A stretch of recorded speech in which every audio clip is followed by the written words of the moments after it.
Hey guys, let's talk about the Tapo C216 SD card installation.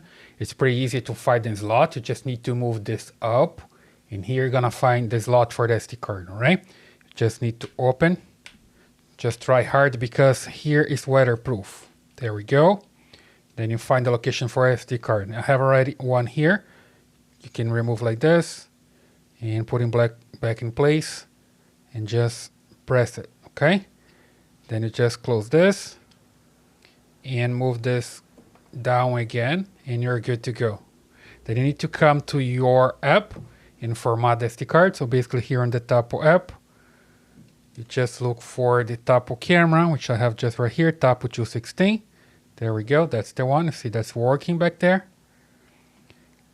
Then you need to come here to the settings and storage and recording.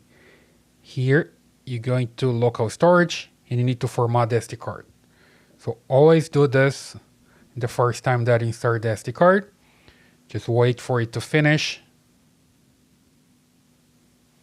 And it's done. Just hit OK.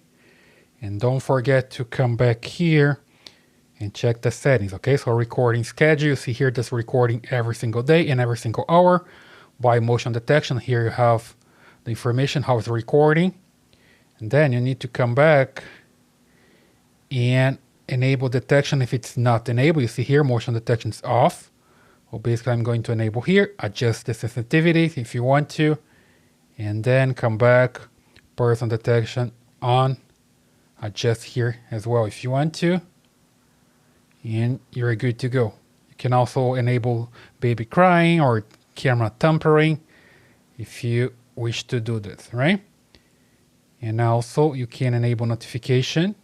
Every time there's motion, you can receive a notification if you want to. Okay, so now the camera is recording by motion because you have an SD card there. So it's pretty easy. That's the way you can install an SD card on a Tapo C216. I hope you like this video. Please subscribe to this channel, leave your thumbs up and your comments, and I see you in the next one.